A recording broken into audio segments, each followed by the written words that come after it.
Hey, P-Stats, this is Mrs. Harding. How are you all doing today? We are beginning Chapter 9. This is Activity 9.1a. Just to recap where we came from in Chapter 8. In Chapter 8, we did one type of statistical inference called a confidence interval. We were estimating a population parameter with a certain level of confidence. So we may have constructed a 95% confidence interval for the proportion of people that drive black cars in Hinsdale. What we're going to move into now is something called a significance test, which is also a type of statistical inference. Here's how a significance test works. There is some claim made about a population parameter. A researcher, a surveyor, gathers information, gathers a sample, and then based on the sample data, we decide whether or not we have reason to doubt this claim about the population parameter. What we will have to decide is, does the sample statistics we came up with provide evidence to doubt the claim, or does it not provide evidence to doubt the claim? One of the first new terms that you're going to have to think about is something called the null hypothesis. On your screen, you can see the null hypothesis is represented with the symbol H sub 0. And the null hypothesis is the population parameter claim that is being made. But before we get into that, I want to just take a look at the learning targets for section 9.1 just to kind of show you what we're going to talk about in this video. In section 9.1, we're going to be talking about stating the appropriate hypotheses for a significance test. And we're also going to begin to talk about making an appropriate conclusion based on the significance test. So today is mostly about talking about what a significance test is, learning a little new vocabulary, and then beginning the process of interpreting the conclusions of a significance test. Okay, the scenario that we're going to focus on in Activity 9.1a is a claim about a basketball team and what percent of their free throws are made. So you can see in question number 1, says suppose a basketball player claims that he can make 80% of all of his free throws. We think that's a bit of an exaggeration and we're going to test his claim. So the first thing in here, though, is to define what the null hypothesis is. Remember, the null hypothesis is the claim that's being made about the population parameter. So we would write H sub 0 is that P is equal to 0.8, the proportion of shots that he makes. And interpreting that in words, the player makes 80% of all of his shots. This is called the null hypothesis. What are some ways that we could test this claim? Well, probably the most obvious answer would just be to have the player shoot a bunch of shots, and we'll keep track of how many he makes, he or she, and then we'll decide how close that is to 80%. What we're going to actually do to investigate this is we're going to go to an applet that is in your activity, and I will pull that up on my screen. If you want to do this along with me, you can. All right, in this applet, we're able to simulate shots that were taken. So if you watch this, I'm going to increase this to 30 shots. What it's showing you on the screen is the claim, the 80% right here. And then we're going to have the simulator show us the outcome of 30 shots by this player. There we go. You can see that the plot that's coming up there is much below 80%. So here we go. This player actually only made 13 out of 30. He only made 43% of his shots. Do you think that this is evidence that this player shoots less than 80%? Most of you are saying it probably does. So we could show the true probability. His true proportion of success is more like 45. And we kind of have clear evidence to show that. But if we took another sample, what would another sample of 30 look like? So I'm going to have him shoot 30 more. This person is not a good free throw shooter. And as the second sample is going out there, you can see it's still showing you pretty solid evidence that it's less than 80%. I can switch over to a new shooter. So let's see what the new shooter does.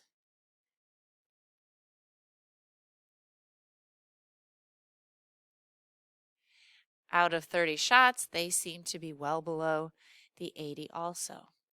Now, if you're doing this along with me, you may have a different sample. That's just sampling variability. I can show the true proportion on this player is 55. Some of you may have come up with players where it wasn't clear whether they were actually 80% or if they were less than 80%. There's some difference there. There's some sampling variability in the shooter's outcome. So going back to the activity, question number 2, here we go, just kind of addresses what I said. Some of you may have had a sample like mine that you saw on my screen where kind of it was obvious that it wasn't 80%, but some of you may have had players where it wasn't quite so obvious. So in this activity, the parameter of interest is the proportion of all free throws made by the player. And in part B, C, and D, they're asking you about whether or not you would question different outcomes. So if you found a sample of 30 free throws and the p-hat was 0.58, would you reject the player's claim or not? 58% made out of 30 is pretty low compared to 80%, and you would likely start to doubt the player's claim that they make 80% of their free throws. But on the other hand, if your sample proportion was 76, 77, 78, 75, it could just be a bad day.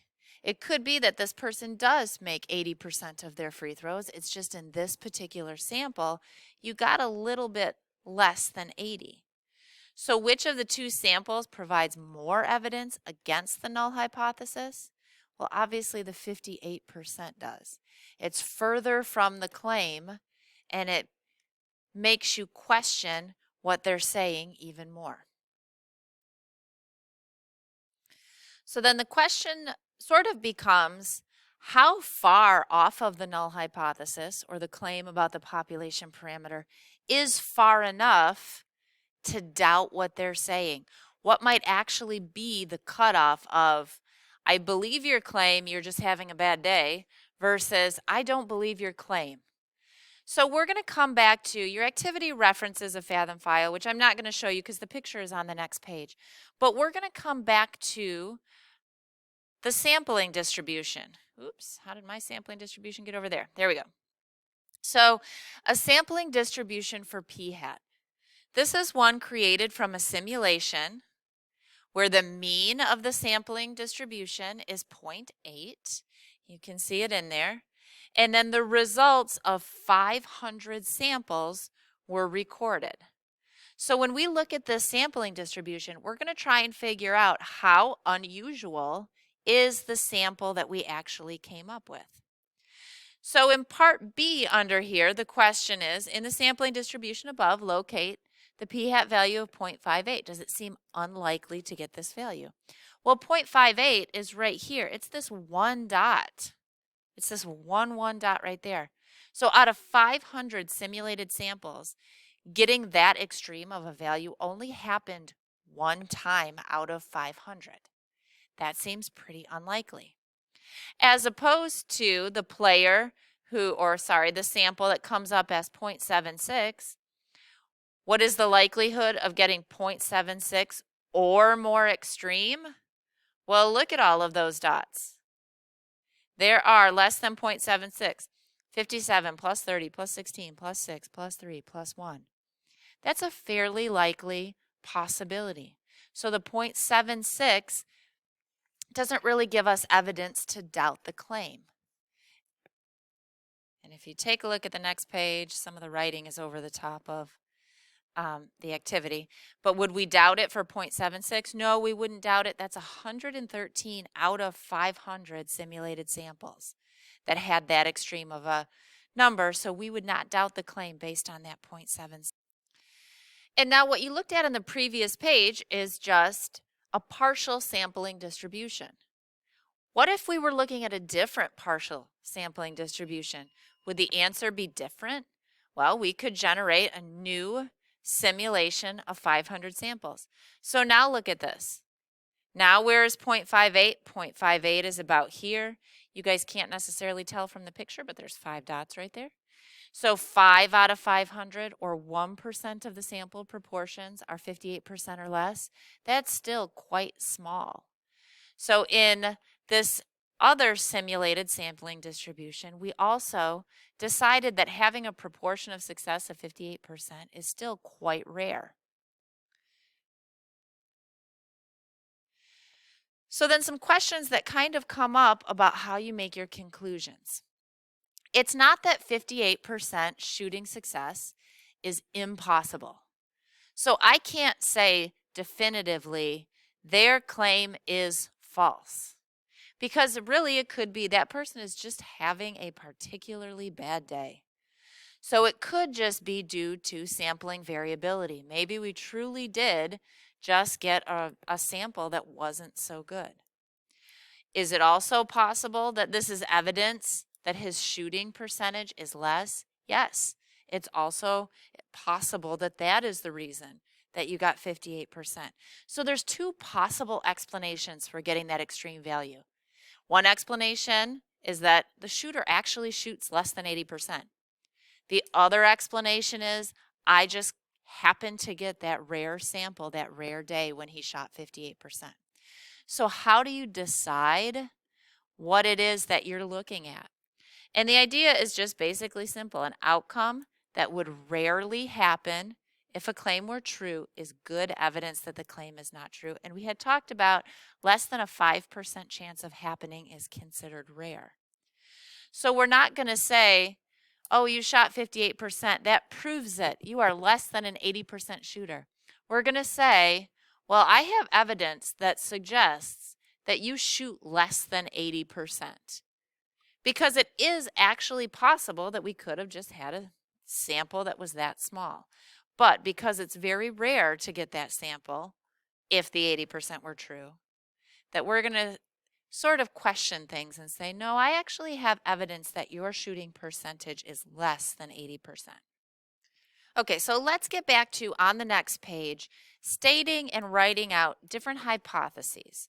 The first hypothesis we already talked about is called the null hypothesis. That's the statement or the claim about the population parameter. In the question we were looking at, that was 80%, so P is equal to 0.8. The notation for that is H sub 0. You should also state the null hypothesis as a sentence in the context of the problem. Context is always important. So not only is P equal to 0.8, but we're going to define that's the proportion of all free throws made by the player is 0.8. Now remember, this is a significance test. We are testing to see if this claim is true. We suspect that there's actually a different population parameter. So we might suspect that the null hypothesis is not true. So we need to write down what we think could actually be true. This is called the alternate hypothesis. What do we think is truly happening? And the alternate hypothesis is defined with the notation H sub A. And in this particular problem, we suspect that the true proportion is less than 0.8.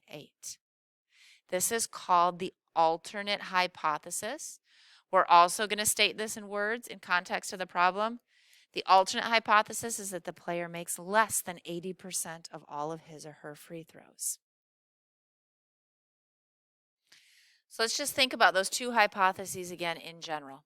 The null hypothesis, the population parameter claim, is what we're trying to find evidence against. We're trying to determine if our sample is evidence to say that that population parameter is wrong. The alternate hypothesis is what we're trying to say our evidence suggests is true. So the claim about the population that we're trying to find evidence for is called the alternate hypothesis. With the alternate hypothesis, in this particular example, the alternate hypothesis that P is less than 0.8 is called a one-sided hypothesis, or we'll talk about a one-sided test. It's one-sided because we just think it's less than 0.8. We don't think it's more than 0.8. We actually are not even concerned if it is more than 0.8, because if they actually make more than 80%, is anybody going to be upset or bothered by that? No, we're just looking to see if it's actually less than 0.8. So that is called a one-sided hypothesis test. There are times when you are going to have to consider a two-sided hypothesis test. The idea behind a two-sided hypothesis test is that you're just wondering if the true parameter is different than what's claimed, either higher or lower, just that it's not equal to. And there's an example there on your screen. It says, does the job satisfaction of assembly line workers differ when their work is machine-paced rather than self-paced? So in here, they just want to know if it's different. And they go through and define the null hypothesis. They're saying that I'm going to assume that there is no difference. Often, the null hypothesis is assuming nothing has changed, there is no difference, everything is exactly as it's claimed to be. So those are the ideas behind the null hypothesis. In the previous example, we were going off of a claim that it was 80%. In this example, if you read through the whole thing, we need to define our null hypothesis based on the idea that there is nothing significant going on. There is no difference. There is no difference between machine-paced or self-paced. That is the null hypothesis. We're trying to figure out if there is a difference. That is the hypothesis that we're trying to find evidence for. So we're just going to say that the mean difference is not 0, that it's something else. And this right here is called a two-sided alternative hypothesis. We're not concerned with greater than or less than. We just want to look at the difference. Okay, the last thing I'm going to talk about is this check your understanding at the end. It says, for each of the following settings, describe the parameter of interest and state the appropriate hypotheses, null and alternate hypothesis, for the significance test. So go ahead and pause your video and answer these two questions. Part A, some research suggests 15% of teens are getting at least 8 hours of sleep a night. Jenny wonders whether this result holds in her large high school. She asks a simple random sample of 100 students at the school how much they sleep on a typical night. In all, 12 of the responders said they get at least 8 hours of sleep. All right, so what is the null hypothesis? The null hypothesis is the claim being made about the population. The population is students at Jenny's high school. That is what she's trying to investigate. So her null hypothesis is that the proportion at her high school is 0.15, just like everything else. So 15% of all students at Jenny's high school are getting at least 8 hours of sleep. She is just wondering, is this true at my high school? She doesn't think it's less. She doesn't think it's more. She just wonders if that's true or if it's different. So the alternate hypothesis is that the proportion at her school is not 15%. So not 15% of all students at Jenny's high school are getting at least 8 hours of sleep. This is the alternate hypothesis. It is a two-sided alternate hypothesis. Then in part B, as a part of its 2010 census marketing campaign, the U.S. Census Bureau advertised 10 questions, 10 minutes, that's all it takes. On the census form itself, we read the U.S. Census Bureau estimates that for the average household, this form will take about 10 minutes to complete, including the time for reviewing the instructions and answers. We suspect that the actual time it takes to complete the form may be longer. All right, so our null hypothesis is that nothing is unusual.